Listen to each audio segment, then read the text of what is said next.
everybody to our site-based meeting today. It's Monday, June the 15th. At this time, for the opening business section part, we're going to go ahead and approval of the agenda.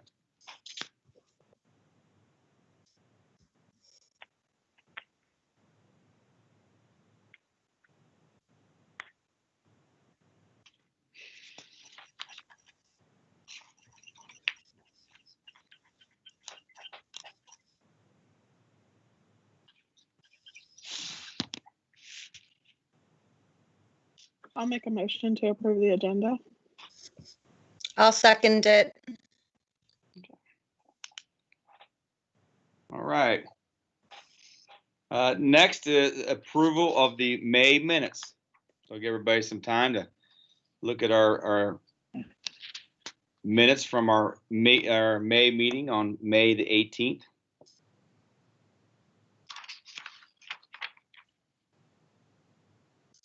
I was looking at this earlier. And opening business, bullet point number 3, the good news report. Second sentence, it says school pick and turn in. I assume that's supposed to be pick up. Is that what that was supposed to mean? Yes. Okay.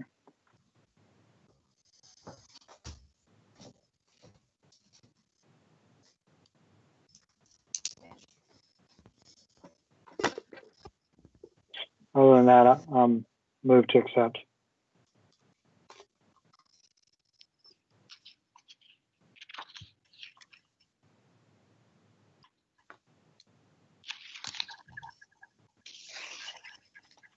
I'll second. Okay. All right. Thank you, Mr. Campbell and Mrs. Bushley. For our good news report, a couple of things. First off, I want to congratulate our class of Dayton High School class of 2020. We had our graduation parade and our awarding of the diplomas on Saturday, May the 30th. We had to wait just a little while longer, one day delayed there. We were concerned about the weather on Friday night. Of course, it ended up being a beautiful night, and I had to laugh. I got a couple of texts from friends saying, "Wow, it's a beautiful evening tonight. Would have been a nice night for the parade." So, anyways, we erred on the side of caution. We did have a beautiful night Saturday, May the 30th, and very, very pleased with how that turned out for our seniors. Seemed like they very much enjoyed that. The families enjoyed it, and it was a very nice celebration and a good way to send our class of 2020 out here of Dayton High School. And of course, we wish them the very best of luck. Also, a good news report. I will go ahead and report here for our device pickup. I know you just alluded to that a little earlier, Mr. Campbell. Just an update there. We were at 83% of devices have been turned back, have been returned. We're now down to, we have about 6 devices that are out school-wide. So I have not done the math, but I think that's a tremendous number for our students. And we're still working on a couple of those and think we'll get some of those returned. But that's a very high number, and that's really a credit to many of the people who've been working behind the scenes to get those devices back. First off, credit to Casey Woods and Billy on his team, and then I also want to give some credit to our office staff. Ms. Frederick and Mrs. Brandenburg have really been instrumental in reaching out and communicating with people, and of course a great response by our community and parents and students to get those turned in. So we thank them. Very happy about that. I know in talking to Casey Woods when this whole thing started, they said you could expect probably about 20% of the devices for schools to not be returned. So I know we have certainly surpassed that number by a great amount, and we're pleased with that. Other good news is we are now in the midst of summer school. That's off to a good start. We have approximately 36 students, grades 9 through 12, who are in summer school. That is taking place virtually. We have 4 teachers who are working with them and tracking their progress, and we're doing our best to help ensure that these students are earning their credits to begin on grade level, and certainly want to make sure those students going from their junior into their senior year are on track to graduate next spring. So that is the good news report that I have for this evening. If anybody has anything else at this time they want to share, please do so.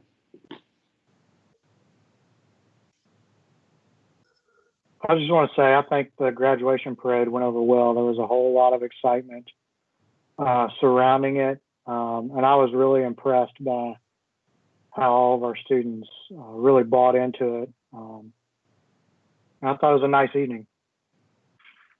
I appreciate that, and I would agree. And I feel I also want to mention our good news report. I want to very proud of Angel Patterson. She's going to be a senior here next year, and she was was named a Governor Scholar for next school year. So that's a tremendous accomplishment. Very happy for Angel. Very proud of her. She's worked very, very hard, and I think that's a great thing. So congratulations to Angel Patterson as well. Good for her. At this time, do we have any public comment? We'll wait a minute here to see if we have any public comment before we move to student achievement.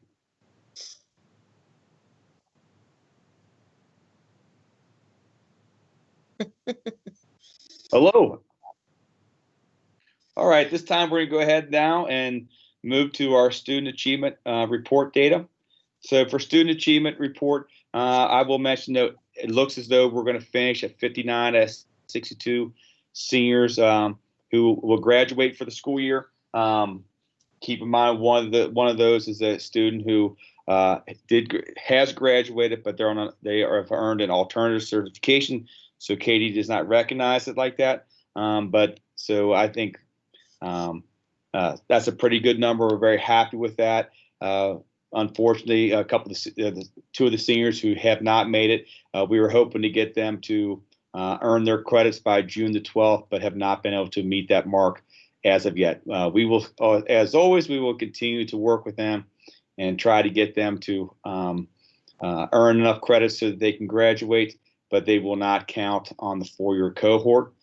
From another good news standpoint, we do have a senior from last year in the 5th-year cohort. That's part of our achievement data that has earned enough credits, and we're looking forward to recognizing that senior at our next Board of Education meeting. So very happy for that student who has gone back, taken the time, and earned her high school diploma. So it's better late than never, and of course, very happy for them, and I want to congratulate that student as well. So that'll be another student to account to our 5th-year cohort.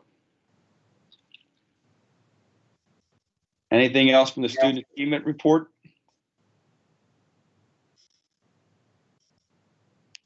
Okay. Moving along here. So our next item here on the agenda is the budget report. So I'll give everybody some time at this moment to go ahead and look at the budget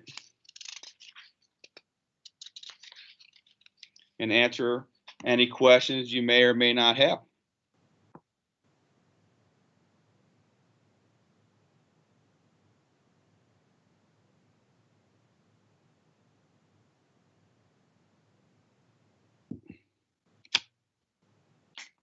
Doesn't look like there's been much of a change.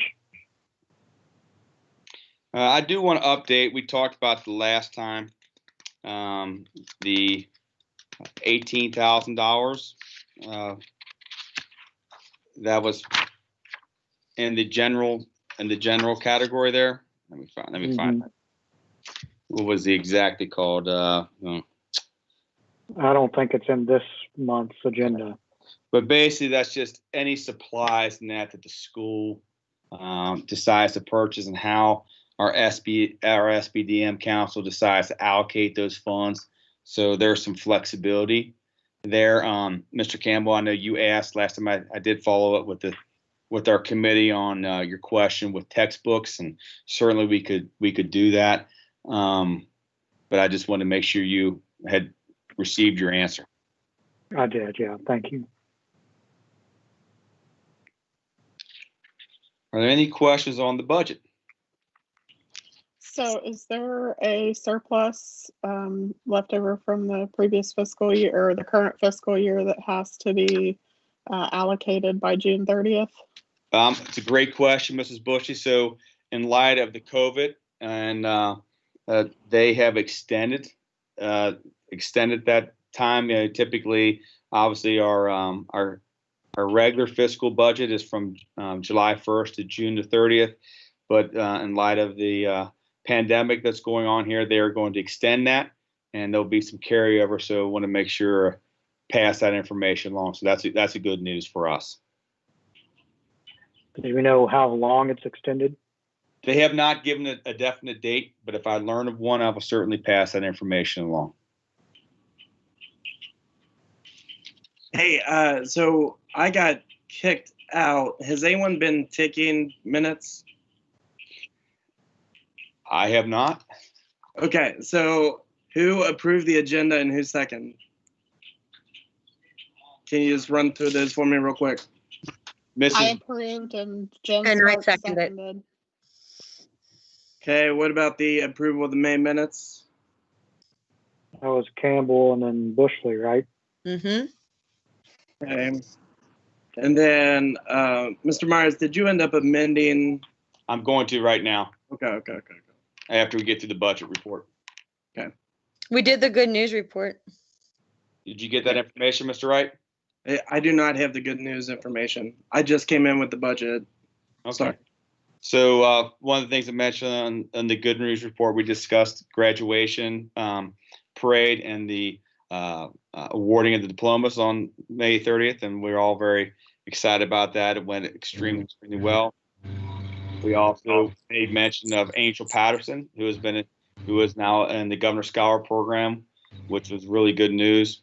We also discussed the device turn-in, that we are now have about 6 devices that are out. So we have a very, very high rate of devices being returned, certainly above the averages that could be expected. So we're happy about that, and gave credit to Ms. Frederick, Ms. Brandenburg. I should have mentioned Mr. Herbst as well. He's done a great job with that. Mr. Hall, our staff members, and just very, very, very grateful to them for all the legwork they did to make that happen. So I think that's all I had on the good news report. There was no public comment, correct? We did not have any public comment.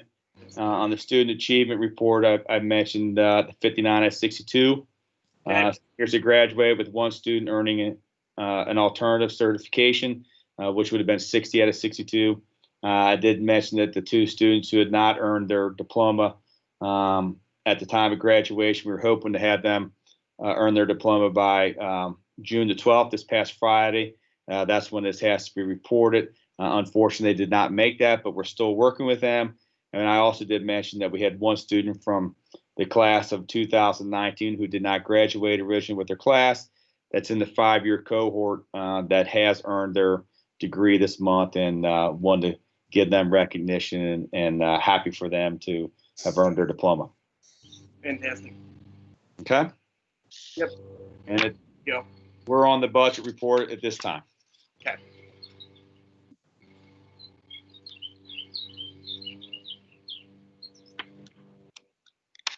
Mr. Wright, Mr. Myers explained to us that the deadline for the fiscal year has been extended Okay. for surplus funds. Okay. Thank you.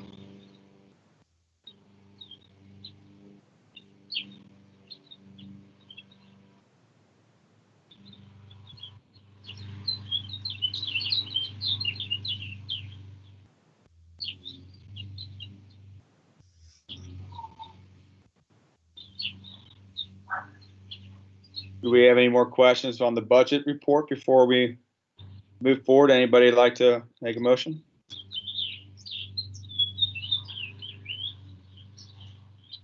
Is there a motion necessary?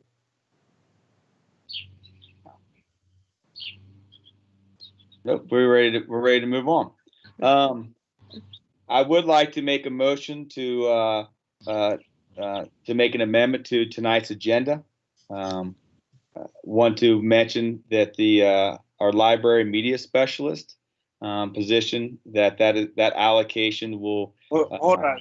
So one of the members has to make the motion, and it has to be second for discussion on the library media specialist.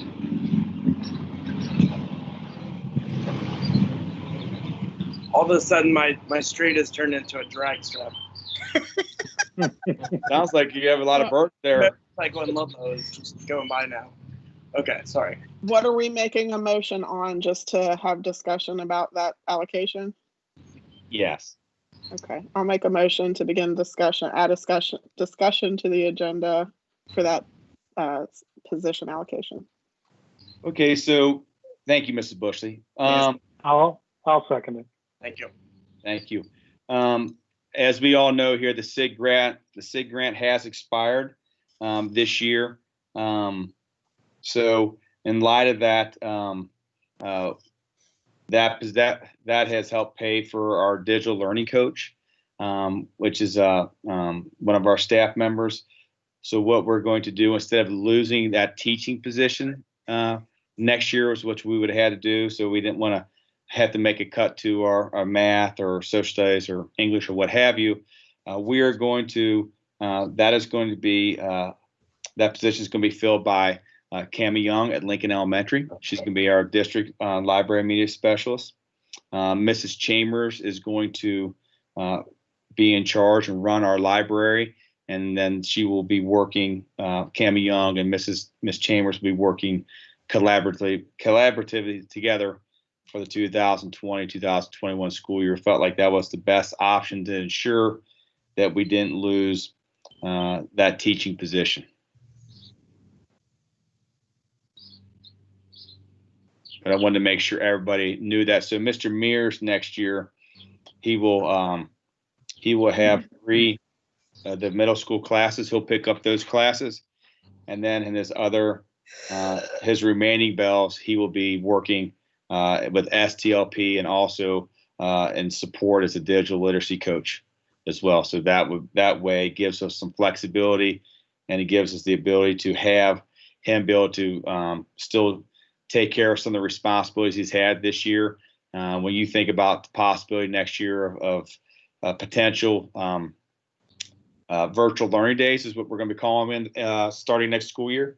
Will no longer be called NTI. But if we were to have to go to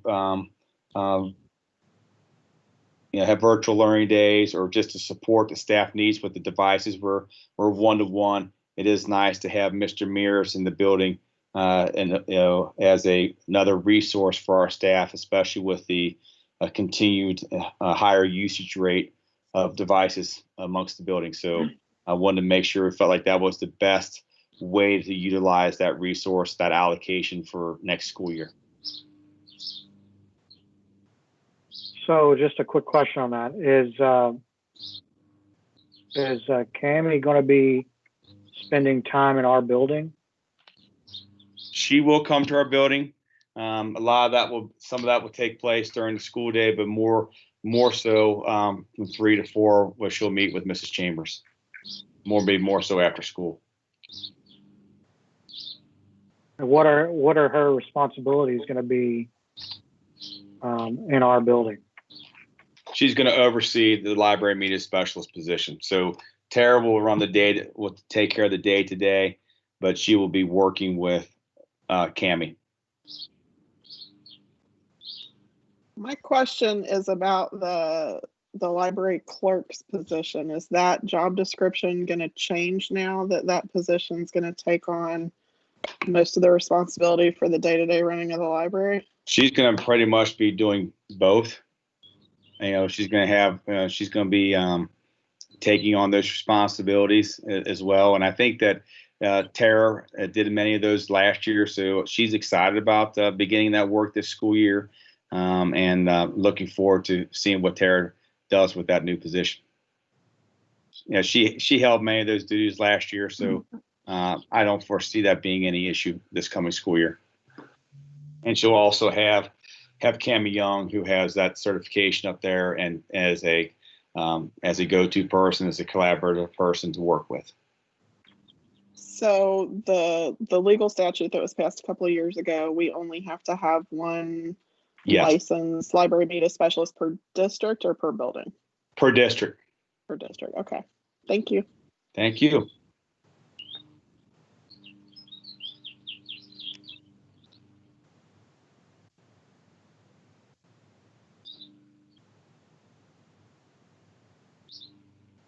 Anything else to add there for the amendment before we move forward? Okay. Does site-based need to make a motion to accept that change in allocation? Yes. I'll make a motion to accept the change in position allocation to accommodate the change in the library media specialist position. I'll second it.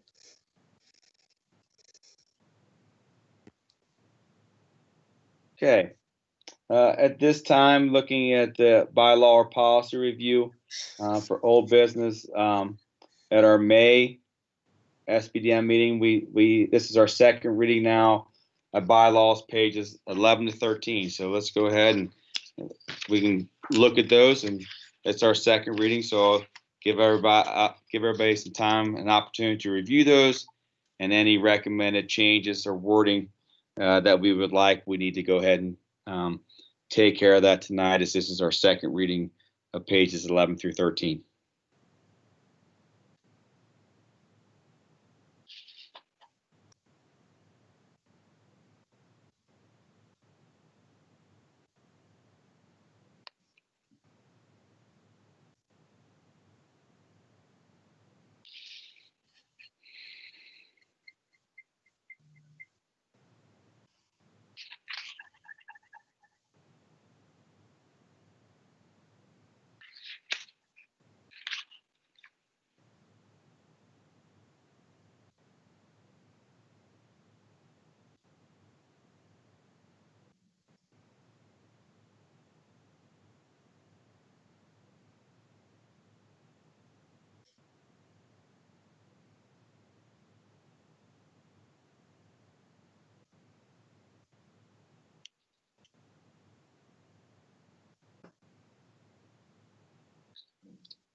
I have a question on page 11, number 7.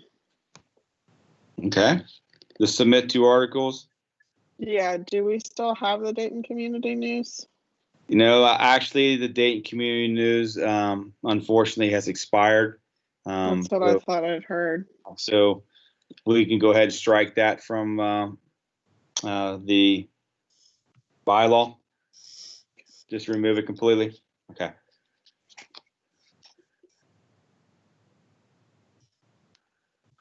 The last Dayton Community News was in April. So typically, principals and I've always submitted a letter to them by the end of every month. So April was the last one. I know they did not run a Dayton Community newsletter for the month of May that I'm aware of. I think that was it. Do you want to still have the individual committees review their own charges? Where are you looking at, Mr. Campbell?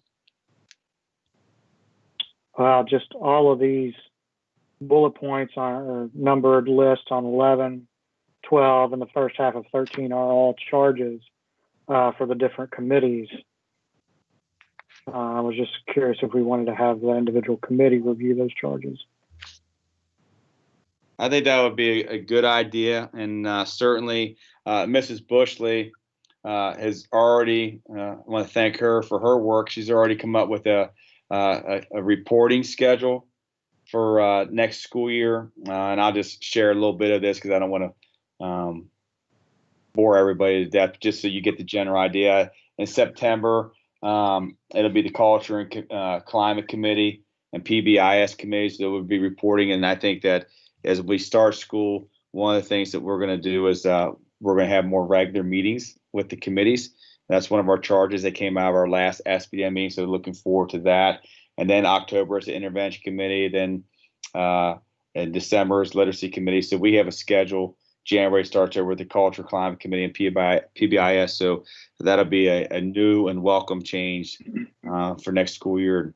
Hoping that makes some improvements and helps us another positive step in growth for our school as we begin a new school year. Great. So thank you, Ms. Bushley, for your work with that.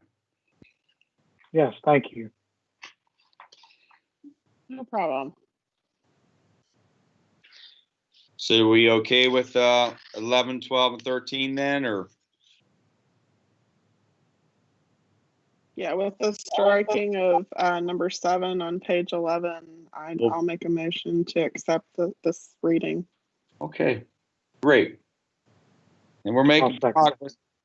Oh, sorry, Mr. Campbell, I didn't mean to interrupt you. We're making Okay. progress because the last 2 pages of the bylaws are pages 14 and 15. So we're going to go ahead right now at this time. We're going to have our first reading, pages 14 and 15, and that'll be nice, considering that this is our last meeting for this calendar school year, or for this school year. And then starting in July, we can start looking at policy. We have our second reading of the bylaws. We'll have gone through all the bylaws for this year. And then it'd be nice as we move into July and start of the new school year that we can start reviewing policies that some need to be updated. So I'll give everybody some time to look at pages 14 and 15 for our first reading.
Everybody's had an opportunity to read it. I'll make a motion to accept the first reading of pages 14 and 15 of the bylaws.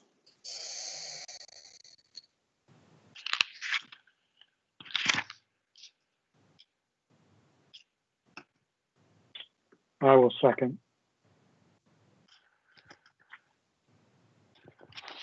Okay. Okay, at this time, we're going to go ahead and move into our first reading of our grading policy. Mr. Wright has shared that with you, and you can see, you should be able to see that's highlighted in yellow. So I'll go ahead and turn it over to Mr. Wright at this time. So yeah, so I sent that out on Friday. Changes to the current policy are in yellow. I did want to make a note where there had been discussion as far as points versus percentages. A couple of things. So first off, I think there was there was a little bit of a misconstruing of what exactly the conversation was. Points as we have been referring to them is not truly a point grade based system, because whether you adopt 70-30 or whether you adopt 60-40, truly we're going to be under a percentage based system no matter what you do. So whether scores were at 100 or not. The other thing that I would point out, there currently is not actually a site-based policy that states that all assignments have to be at 100 points. That is something that potentially we could add if there was a strong appetite for it, but that is not something that is currently in policy whatsoever. So since the discussion was really whether to take it out of policy or not, and it never existed within policy, I did not add it in. But that is something that could be done if there was a really strong desire to do so. Otherwise, is there any discussion or any questions on the policy?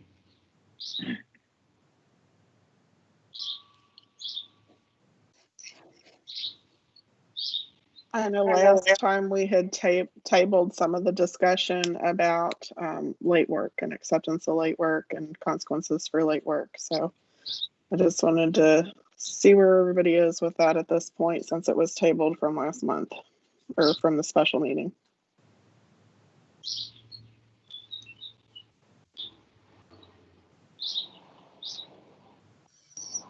Chris, do you have a note of what it is that we tabled and what we had pretty much come to an agreement on? Yeah, I can't remember specifically. yeah. So as far as the late work, you had not reached a consensus. There was a majority in favor, but there was not a consensus in favor. So that was under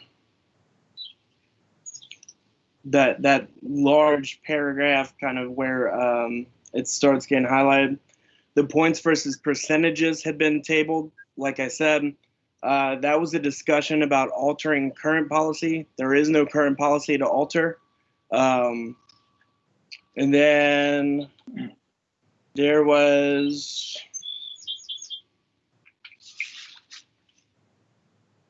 a tabling of discussion on, it says student assessment will still use the student-teacher contract, and if a student turns out late summative, wording on the contract would dictate how that summative will be received by the teacher. The way that I wrote the policy, the amendment to the policy, only late points could only be taken for formatives. So the way that I currently have it in here for a potential amendment would not allow for that. You can change that if you want. And then there was a tabling of discussion regarding ISD and whether students should have extra work folders in ISD that they had to work through before they were able to make up their assignments that they missed in class.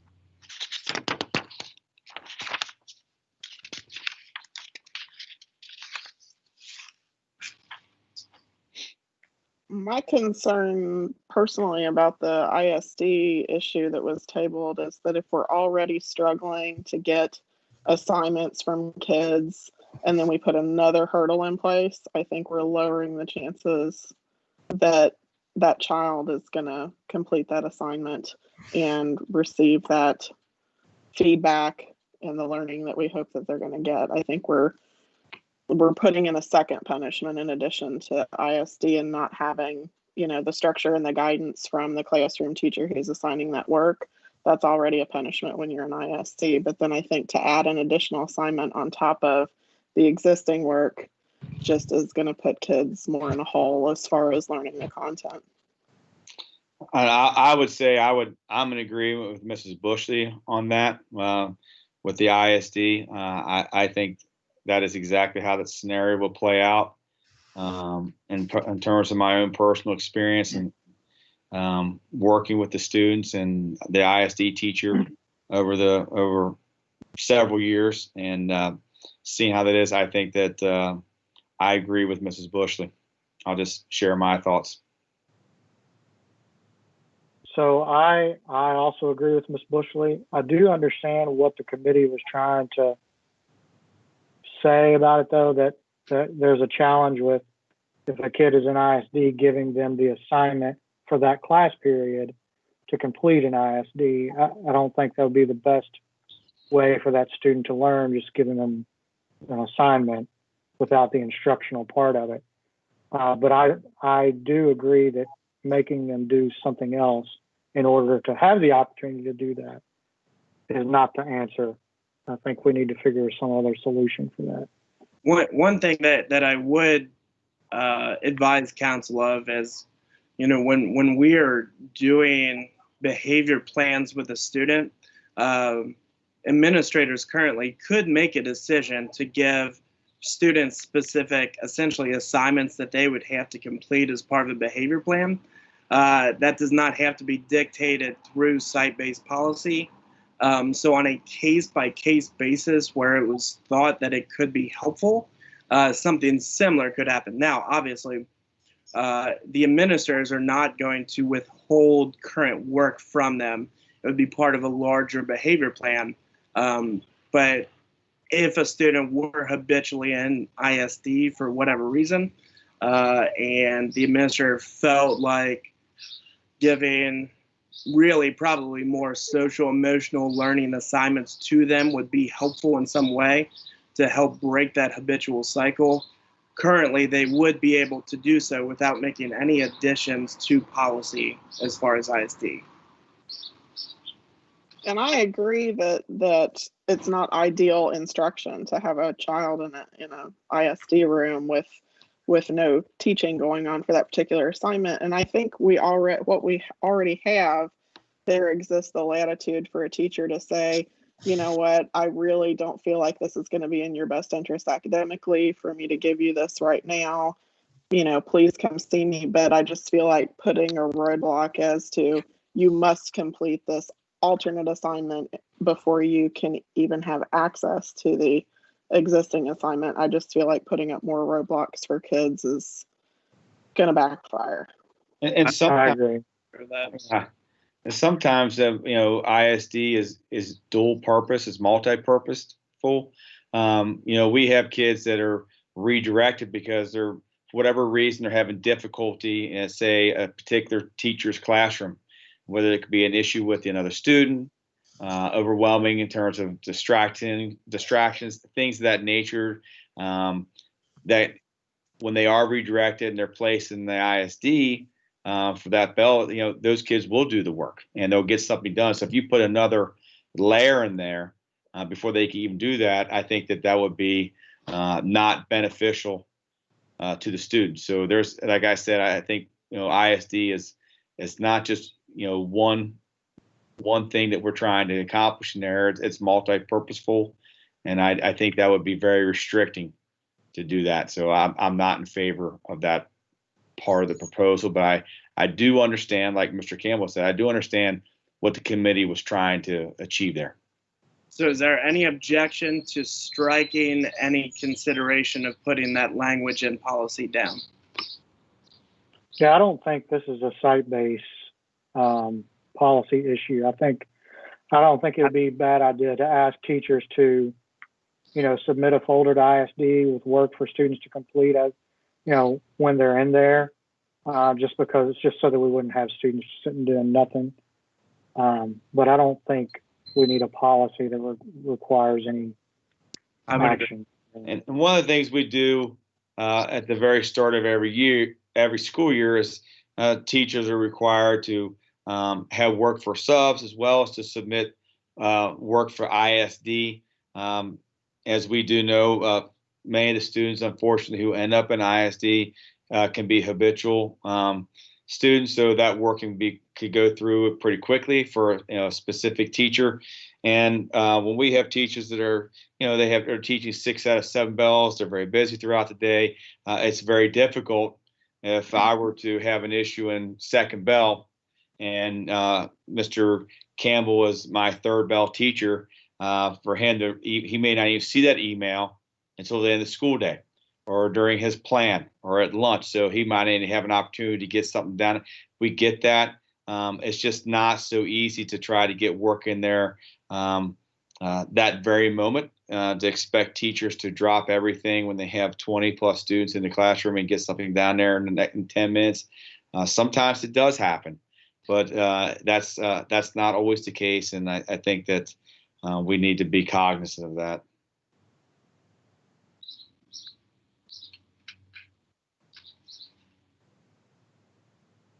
Okay, so then the only other point that you had really earmarked for further discussion, the way that I wrote into policy, and I did leave a word out, I apologize. Upon missing formative assessments being submitted late, a maximum of 20%. That is a number that essentially I arbitrarily put in. You guys can change it, take it out, up to you. But a maximum of 20%. May be deducted from the student's grade based on the teacher's policy after the language was put in there as well about teachers formulating policies.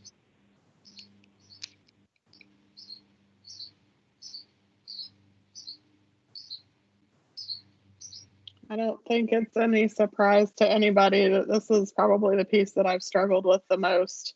And I just have tried to, even since our meeting a couple of weeks ago, I've tried to do further research, looking at best practices, looking at what's going to be in the best interest of students, coming at it from a perspective of trauma-informed care and PBIS, which we've tried to put a real focus on in the last few years. There's a lot of research coming out of university levels about how late work deduction policies create inequities in the classroom. The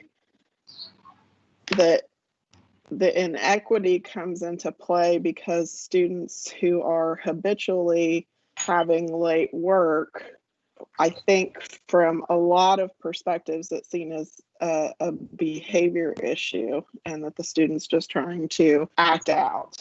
When in reality, a lot of the research shows that, students coming from particularly traumatic experiences, home life, poverty, even something as simple as executive function issues. And we have, I think, a large percentage of students. If you look at some of the testing and things that we've done in past years for PBIS, we have a lot of students with a lot of ACEs. We have a lot of students with a lot of executive function deficits. And this will unequally affect those students. And to me, I try to look at it, I try to reframe if I'm ever find myself thinking of the students just trying to be, a pain by turning everything in late. I try to reframe it as, how can I, as the teacher, spin and figure out what the problem truly is? And if it is truly a behavior problem, dealing with that behaviorally. And if it's not a behavioral problem, a problem with traumatic experiences, a problem with poverty, a problem with, having to look after younger siblings, a problem of executive function, those are things that I need to try to address from that standpoint, as opposed to being punitive and it potentially being an equity issue for students in my classroom. Those are just my thoughts. I appreciate your input there, Mrs. Bushley, and obviously you've given great consideration and thought, and I always know that you're very use a lot of data to formulate your thoughts, and it's not just opinions. I will say this: I'm not for punitive from the standpoint of what I've read is, punitive. They mentioned specifically zeros, and I would, like I've made it clear in my mind. That would be something I would never approve of, because I think we're always trying to encourage, motivate students to have that mindset. We want you to learn at any time. And I think that by having something along those lines, that would be very punitive in my mind, and it'd be very counterproductive for our students. So I'm in agreement as far as that. I have not seen where, if you took off a penalty, if you have some type of penalty of 15 to 20%, something reasonable, where that would, I have not seen that research where it would be detrimental in my mind. But, what are your thoughts there?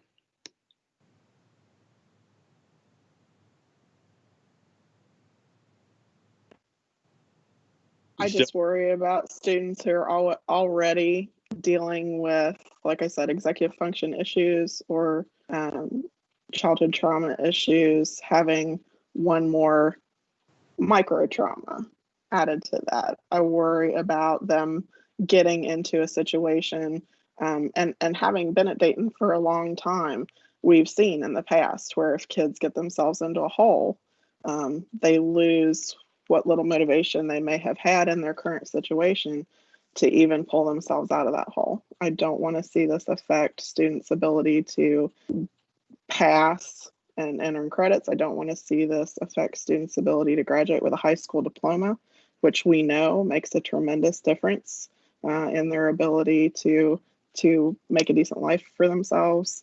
And I don't know. And I guess it's just my personality and my experience as a professional. I feel like a supportive stance is always my default.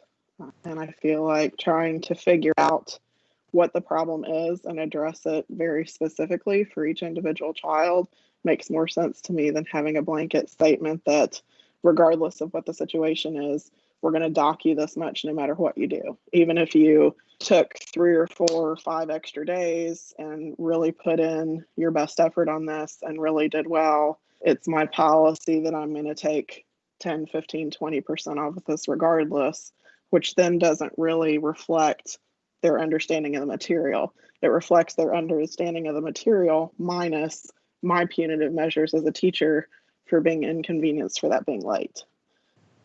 I just feel like that's not my job.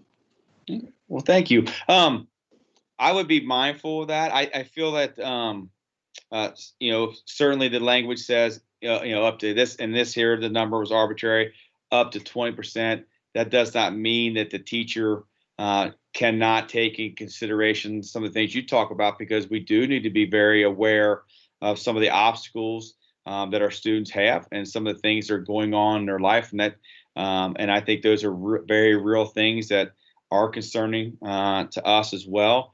I think everybody here would agree that we have a lot of students who have some hardships and some trauma, some things that they are dealing with. And we always want to have that growth mindset and encourage students to learn. I don't think that by having, a 15 to 20%, I'm just throwing out the number we have there, that that would be detrimental to those students, because I don't think that's an insurmountable number. I certainly think that also we could make, you can look at what you do gain. I think that there is a valid argument to life skills, and I think that is an overall development. So I think those are some things that we would gain. I am concerned, and I would be very much want to be aware of and taking a look at our failure rate as we move forward if we were to enact a policy like that. But I feel very confident in our staff that here to do the right things and good things by students, and would have the professional courtesy and responsibility to say, hey, student X, here's what's going on with them. Yes, 2 days late. We've talked about it. I'm going to handle this. Here's how I'm going to handle this, rather than it just being some punitive thing. So I would hope and trust that our staff is able to handle that in a professional manner, and I feel confident that they would. So I just, that's my thoughts. And I agree, but then you set up a situation where, okay, my syllabus as an individual teacher says, I'm going to take off 10, 15, 20%, whatever it is, if this is late at all. And then making the decision to do that for some kids and not do that for other kids, I think that puts us on a slippery slope. Okay. As far as consistency. Point noted. Thank you. Would anybody be at all open to the idea of negotiating the 20%?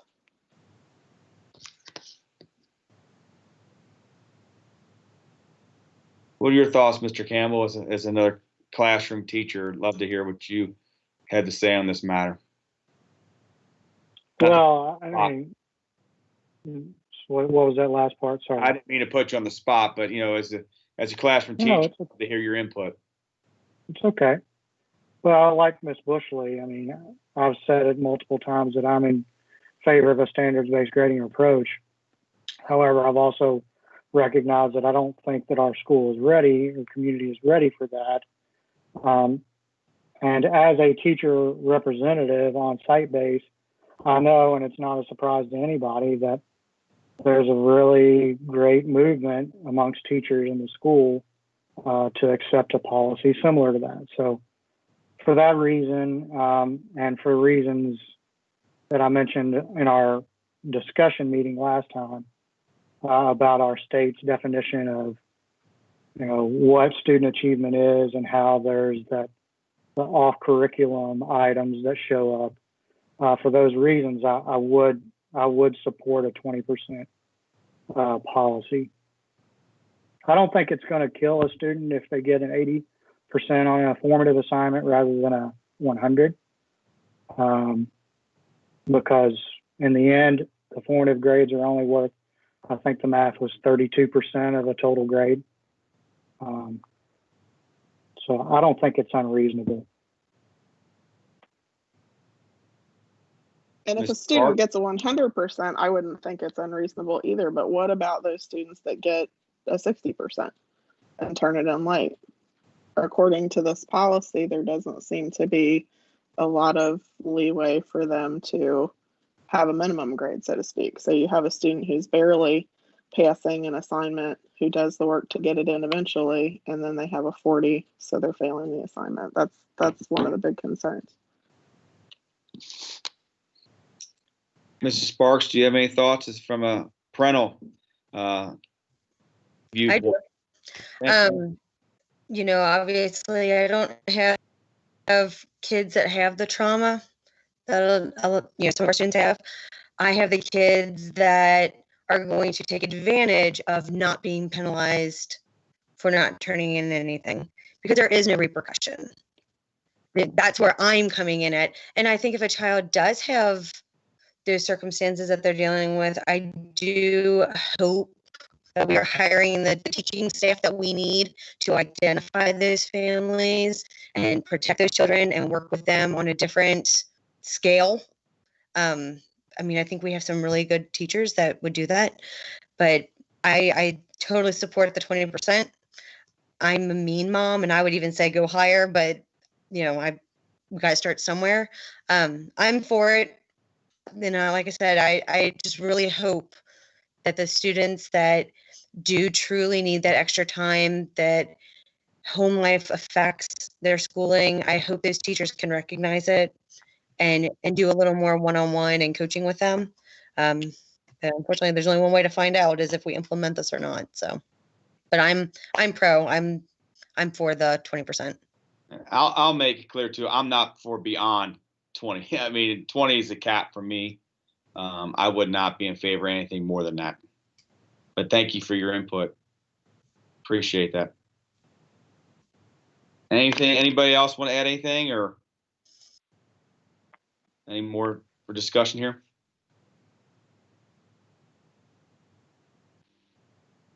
So just a reminder that so we'll have the second reading. Ironically, we just went through the bylaw as far as consensus and majority vote. So if we have the consensus at the second reading, then it goes into policy. If we don't after 3 attempts, then it could go to a majority vote. So we'll potentially cross that bridge when we come to it.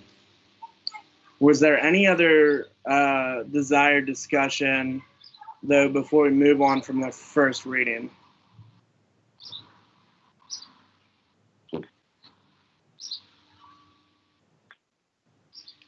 Thank you all.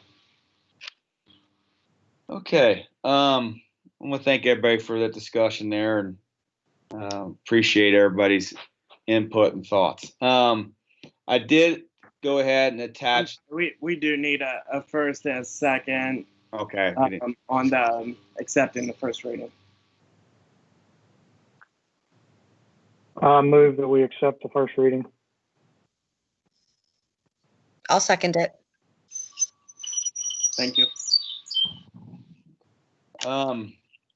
Next is just to look at next year's our class schedule. So attached in the agenda for tonight's meeting, I was just thought I'd share with everybody the schedule for next year. I do want to mention to everybody that there are still some things that are subject to change. So it's not 100% written in stone. So please don't take it as this is the exact way it's going to be next year. There's still some things that we are working through and could be some small changes, but I wanted to at least share with council this evening what our schedule at this point would look like for the 2020-2021 school year. So those are the last 2 sheets in your packet. One of the things that likely sticks out in this, there are a much higher percentage of high school teachers teaching middle school classes. The reason for that, a lot of the feedback that we got this past year was that one of the great barriers to student achievement and student learning in the middle school were the class sizes. The class sizes were significantly smaller in the high school. They were bigger in the middle school, just based on the distribution of teachers in the middle school. So the way to potentially remedy that, most high school certs are 8 through 12. So more high school teachers taking an 8th grade class, 2 8th grade classes. There was some flexibility with some teachers where they would teach 7th grade, but the vast majority of high school teachers that were available could only go down to the 8th grade. They could not actually teach the 7th grade. So I just wanted to make that clear, just why there's a little bit of a dramatic change. Class sizes, as it would stand right now, would be significantly smaller in the middle school, particularly with our students who are Tier 3 RTI, or they are lower Tier 2, so that they can get a little bit more individualized attention in their classes. The other thing that I would add is, without knowing the full impact that COVID is going to have next year, it was not the initial reason as far as why we went smaller classes. But I think the more that we can have smaller classes, the better, just from a general safety standpoint for everyone. So all of those things definitely are pieces of that puzzle. And I'll add that Mr. Wright did a wonderful job of explaining that, but I'll just add I'm very excited about those changes for next year. I know that's been a great frustration to our middle school staff, and I do think that I'm very hopeful that that's going to lead to higher student achievement, greater staff satisfaction, and less behavioral incidents that occur. So, there's nothing that's a 100% cure-all, but we think it's another positive step in our building, and excited about utilizing some of our high school staff to be able to utilize them in this capacity. I think it's going to be very beneficial for everybody, and looking forward to hoping that we're all together in August and able to see this take place. It's taken a lot of planning, a lot of time to look at this, and I want to give thanks to Mr. Wright for his work, and Mr. Wolf especially as well, and Mrs. Stallcamp. For those of you wondering who that is, Mrs. Wendell, she's newly married, so congratulations to her. But I want Mrs. Stallcamp has been very helpful and instrumental in that as well, and appreciate the efforts of those three people in particular. So thank you. I will note too, kind of on a personal note. So I got into English teaching and think I wanted to teach sophomores through seniors. And then I got my first job and I was teaching 9th and 11th. And then one year they came to me and said, okay, you're going to drop the 11th and teach 8th. And I thought, holy fright, like this is just a nightmare. And then I got into it and I couldn't have loved it anymore. So you never know. Sometimes people take a shine to it. I didn't think that I would, but I certainly did. So you never know how the change could be a good thing.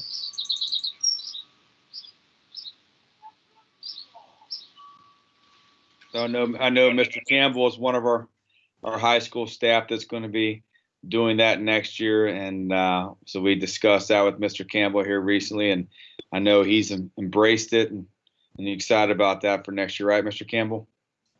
Yeah, totally. I'm interested to learn more about K-Prep and how that all is going to work out. I'm going to have to spend a lot of time with Ms. Fields and her newborn, probably this summer.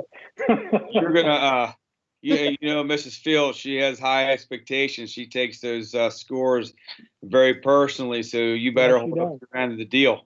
I know, I'm a little nervous. I'm a little nervous. You're not going to want to deal with her if she'll be looking at each student, so you better be on your A game. Yeah. I know you will. So I think you guys working together. I know you work well together anyways. You're friends, and I think that's going to work out great. And excited to see that, and looking forward to hearing your thoughts next year as well. And I hope that you enjoy that.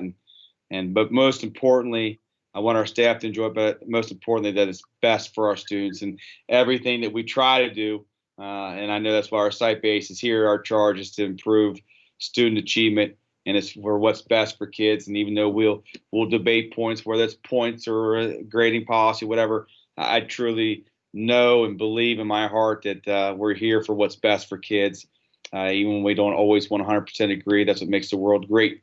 You aren't always going to agree, but we work through it, and I appreciate everybody's professionalism and working together and listening to each other. And when we do that, we're definitely better. So thank you to everybody. Is there any further discussion on the schedule? I have a question. Uh-huh. What's the NKU teacher? It's at the end of Mr. Campbell. You want to field that one, Mr. Campbell? You got that? Yeah, so we have acquired, or we're starting a new career pathway for our students. And it's for those who may want to go into teaching. Oh, cool. So NKU has a program. It's they can earn 3 college credits in high school that work toward getting a degree in teaching. That's really neat. So that's what I'm doing. I like it. I do have one thing I want to bring up, Mr. Myers, and I noticed this for my specific situation, but it could be a bigger thing, which is why I want to bring it up. In second period, I have U.S. history, which is a junior level class. Last year I had 1 or 2 in the morning and 1 in the afternoon for the students who go to technical school. The juniors who go to tech school in the morning some of those will need that U.S. history class.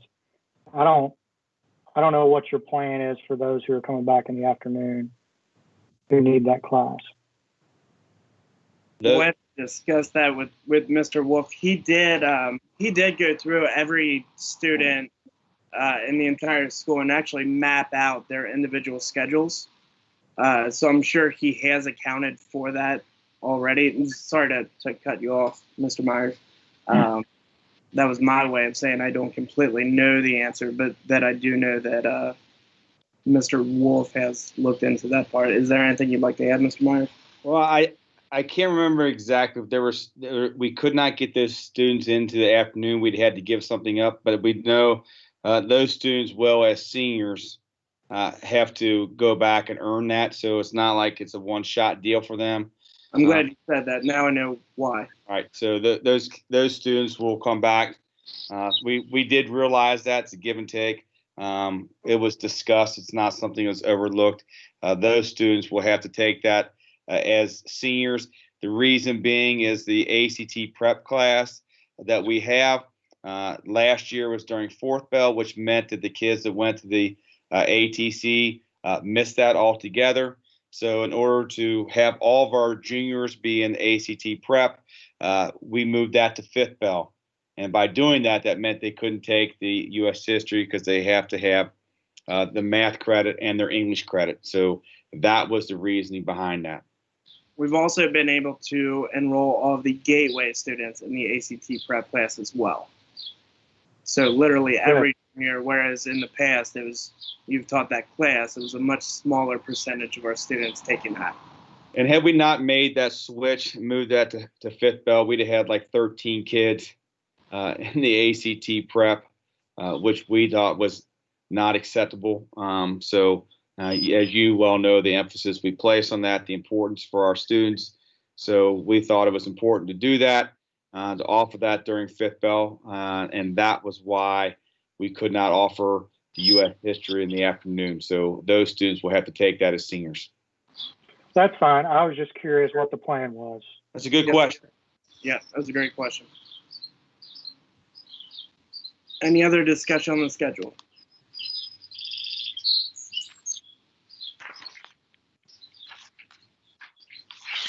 Okay. One thing I would like to do, I would like to go ahead, and it is June, so we need to set our calendar for our SBDM meetings for next beginning in July through December. So I pulled that up here. Last year, our first meeting was on July the 22nd. So I will mention here, I think, Mrs. Sparks, I'm going to ask again one more time. I know, I'm the one with the worst schedule. It's changed. Is there any possibility that we could have our site based on Wednesdays on the evenings that are same night as our board meeting? Or is that still not a possibility? If it's not, that's okay. Just thought I would ask.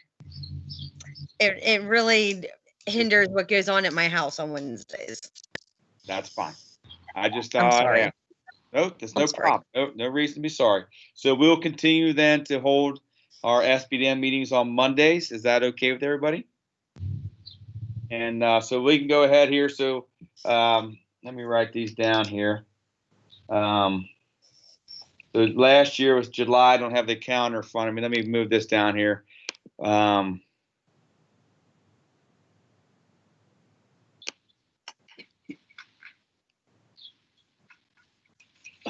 So last year was July 22nd. So the fourth Monday of the month would be July 20th. Is that okay with everybody?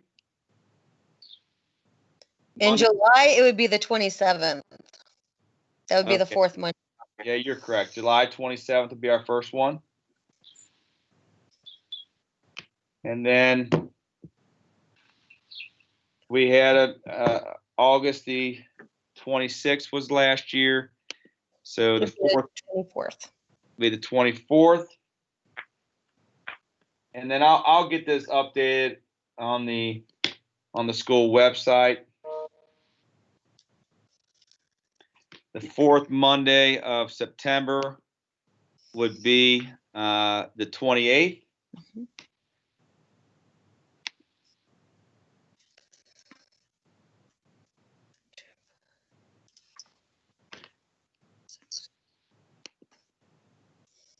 And then the fourth Monday in October would be the 26th.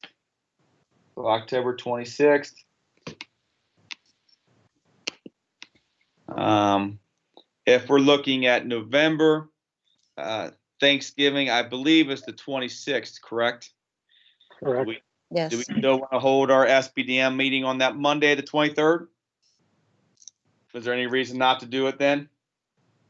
I think that's fine.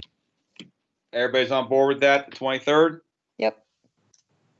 And then for the month of December, our calendar is going to end on the 18th. So do we turn around and then do our SBDM meeting on the 14th of December? Would that work for everybody? Yep. Yes. Do you want to move November's up to the 16th? And that way we're not the week of Thanksgiving, and that way it would give a little more time in between if there's something that's going on at school? Or does that really not matter? I'm not opposed to that. What is the thoughts from the committee here? I don't have an issue. I don't have an issue with either. Yeah, I'm fine either way. So you want to move it to November the 16th? I think that would be better, just with the holidays. And then December 14th. Okay, so here are the dates I have. We'll meet on Monday, July 27th, Monday, August the 24th, Monday, September 28th, Monday, October 26th, Monday, November the 16th, and then Monday, December 14th. I really hope that was a backfire. Me too. Check yourself. It's gravy. The loudest the street has ever been. Is anything else then? So I will get those dates changed on the school website, and we will update our SBDM meetings for the 2020-2021 school year. Okay. Good. Anything else before we adjourn? Well, I'm really proud of the committee tonight. This is record time. So I thought we had a good meeting and thoughtful discussion, and I'm looking forward to our meeting in July. So now we know who the problem is. Yes, They're two obvious people. So we'll You know what? talk I do have a quick question. Have you decided when our training is going to be? That's a good question. I was discussing that with Mr. Wolf today. He is working on that, and when he gets those dates nailed down, he will share that. I know we have most of the people, when I asked everybody, was okay with doing it in person. We have one one committee member who prefer to do it online, and that's fine. So we're going to work with that. Okay. So Mr. Could Wolf. they even just do a virtual thing like? Well, the ones who it's a little bit different, like I explained in the email in terms of the requirements and time. So the ones who Mr. Wolf will send out emails for the people who did meet in person, and then there'll be a separate one for the person who's decided to do it virtually. Cool. Okay. That's my understanding. Okay. Yep. Anything else? Okay, we're gonna go ahead and adjourn. Hope everybody is having a relaxing and enjoyable summer so Motion far. to adjourn.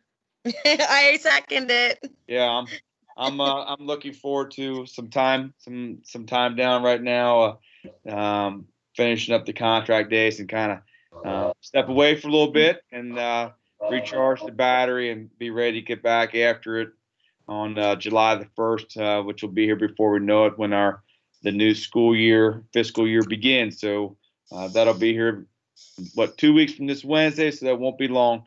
So I'm going to try to, and I hope everybody here just enjoys this time with your family and friends, is able to relax and enjoy, and hopefully stay safe and keeping yourself well and your loved ones as well as too. So thank you guys.